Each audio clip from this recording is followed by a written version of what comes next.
Master plan రద్దుపై రైతు ఐక్య కార్యాచరణ కమిటీ వెనక్కి తగ్గడం లేదు. కౌన్సిల్ సమావేశం ఏర్పాటు చేయలేదని ఆగ్రహం వ్యక్తం చేశారు. కామారెడ్డి పాత రాజంపేట గ్రామంలో సమావేశం ఏర్పాటు చేయాలని నిర్ణయించారు. భవిష్యత్ కార్యాచరణపై చర్చించనున్నారు రైతులు. ఈ సమావేశానికి 8 గ్రామాల రైతులు హాజరు కానున్నారు. కాగా రైతుల కార్యాచరణపై ఉత్కంఠ నెలకొంది.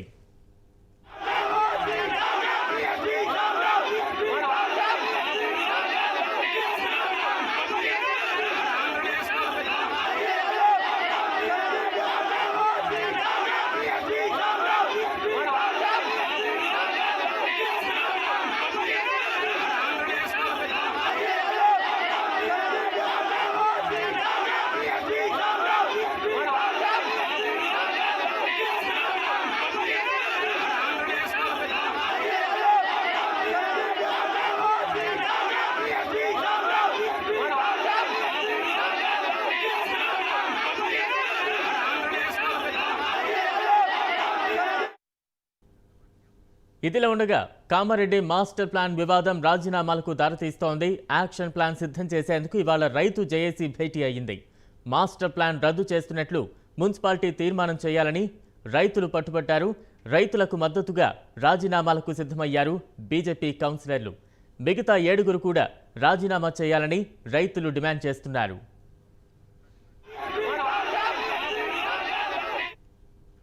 రైట్, మొత్తంగా కామారెడ్డి మాస్టర్ ప్లాన్ రద్దు చేస్తున్నట్లు మున్సిపాలిటీ తీర్మానం చేయాలని రైతులు పెద్ద ఎత్తున ఆందోళన చేపడుతున్నారు. పూర్తి అప్డేట్స్ మా ప్రతినిధి రమేష్ అందిస్తారు. రమేష్, బలరాం, కామారెడ్డి జిల్లా లోపల రైతు మాస్టర్ ప్లాన్ అనేది రోజు రోజుకు రైతుల్లో ఒక అసహాయతను పెంచుతుంది. అంతేకాకుండా రైతులు కూడా ఒక రకంగా రాజకీయ తీర్మానాలను కూడా చేయించి వారితో రాజకీయ నాయకులతోని ఆ రాజీనామాలు చేయించి ప్రభుత్వం పైన ఒత్తిడి తీసుకురావాలని చెప్పని ఆలోచనతో ఉంది. దాంట్లో భాగంగానే మొదటగా ఈ యొక్క కౌన్సిలర్స్ ఎవరైతే ఉన్నారో కౌన్సిలర్స్ దాదాపుగా ప్రతిపక్షాలకు 49 మంది కౌన్సిలర్స్ ఉన్నారు. అందులో నుంచి బీజేపీ కౌన్సిలర్స్ దాదాపుగా 7 మంది కౌన్సిలర్స్ ఉన్నారు. దాంట్లో నిన్న 2 రాజీనామా చేయడం జరిగింది. మరి ఆ రాజీనామాతో కూడా మిగతా 5 ఒత్తిడి పెరగడం, మిగతా వాళ్ళు కూడా మేము కూడా రాజీనామా ఈ 2 రోజులు రాజీనామా పత్రాన్ని ఆ కమిషనర్ కు అందించడం, మరి కలెక్టర్ కూడా అందించడం జరుగుతుంది.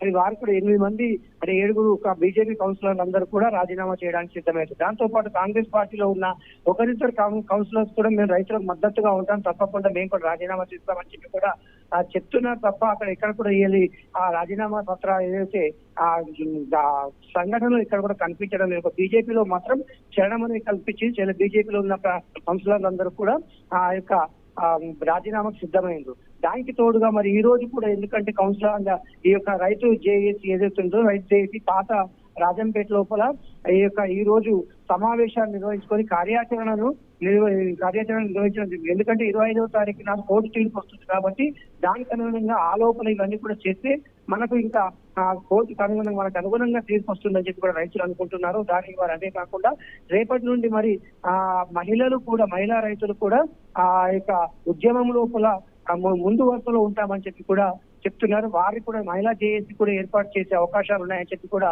మనకు తెలిసింది బలరాం. మరి అంతేకాకుండా రైతులు తప్పకుండా మా యొక్క భూములు పోవని చెప్పి ఆ మాస్టర్ ప్లాన్ రద్దు చేసేంత వరకు కూడా ఈ యొక్క ఆందోళన కొనసాగిస్తామని, దీనికి తోడు మరి జగిత్యాల జిల్లాలో కూడా మాస్టర్ ప్లాన్ ఆందోళన కూడా ప్రారంభమైనాయి. మరి అవన్నీ కూడా మరి ఇదంతా చూస్తుంటే ఒక రకంగా రాష్ట్ర ప్రభుత్వం పైన ఒత్తిడి, అంటే రైతులు ఎంత అసహాయత ఉందని చెప్పి మనకు తెలుస్తుంది బలరాం.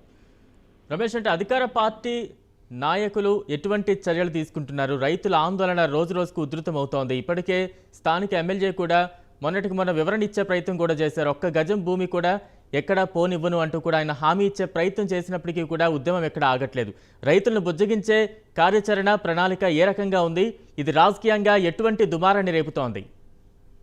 బలరాం, అంటే గంప గోవర్ధన్ విప్పు, అంటే అధికార పార్టీ ఎమ్మెల్యే, అతను ప్రభుత్వ విప్పు కూడా అతను కూడా ఆయన చేస్తామని చెప్పారు. అంటే గతంలో కూడా ఇదే మాస్టర్ ప్లాన్, ఎందుకంటే నిజామాబాద్ లో కూడా మాస్టర్ ప్లాన్ అనేది ఉంది, అది ఇప్పటికీ ఇది కావట్లేదు, అది అమలు కావడం లేదు. మరి అదే విధంగా కామారెడ్డిలో మాస్టర్ ప్లాన్ అనేది ఓన్లీ పరిశ్రమల కోసము, మరి గ్రీన్ జోన్ కోసం అని చెప్పి అన్నారు. అది కాదు, అది ప్రభుత్వ భూములు లాక్కోవడం అంటే అధికార పార్టీ నాయకుల యొక్క ఆ భూములు ఏవవుతున్నాయో ఆ భూములలో రియల్ ఎస్టేట్ చేయడం కోసం మాత్రమే ఈ మాస్టర్ ప్లాన్ అమలు చేస్తున్నారని చెప్పి, అంటే 2-3 పంటలు పండే ఏదైతే భూములు ఉన్నాయో భూములను లాక్కోవడం కోసమే ఈ యొక్క అధికార పార్టీ నాయకులు కొంతమంది ఈ విధంగా చేస్తున్నారని చెప్పి కూడా రైతులు విమర్శిస్తున్నారు. మరి ఈ ఎవరు చెప్పినా అంటే ఈ యొక్క అమలు అనేది మాస్టర్ ప్లాన్ పూర్తిగా రద్దయ్యేంత వరకు మాత్రం మేము ఎలాంటి నిష్క్రమించము, ఎలాంటి ప్రభుత్వం చెప్పిన మాటలు మేము వినము. ఎందుకంటే గతంలో కూడా ఇలాంటి మాటలు ఎంతో మందికి చెప్పారు, ఎన్నో జాగాల్లో చెప్పి ఆ ప్రభుత్వ భూములు లాగేస్తున్నారు. ఇది కూడా ఇప్పుడు కూడా మా దగ్గర అలాంటి సంఘటన మా దగ్గర ఖచ్చితంగా జరుగుతుంది. కాబట్టి మేము ఆ ప్రభుత్వం ఖచ్చితంగా మాస్టర్ ప్లాన్ ఏదైతే ఉంటుందో ఆ మాస్టర్ ప్లాన్ రద్దు చేసినామని చెప్పి జీవో ఇచ్చిన తర్వాతనే మేము అప్పటి వరకు కూడా ఈ ఉద్యమాన్ని విరమించమని చెప్పి కూడా వాళ్ళు కరాఖండిగా చెప్తున్నారు రైతులు. Balaram. Right, thank you Ramesh.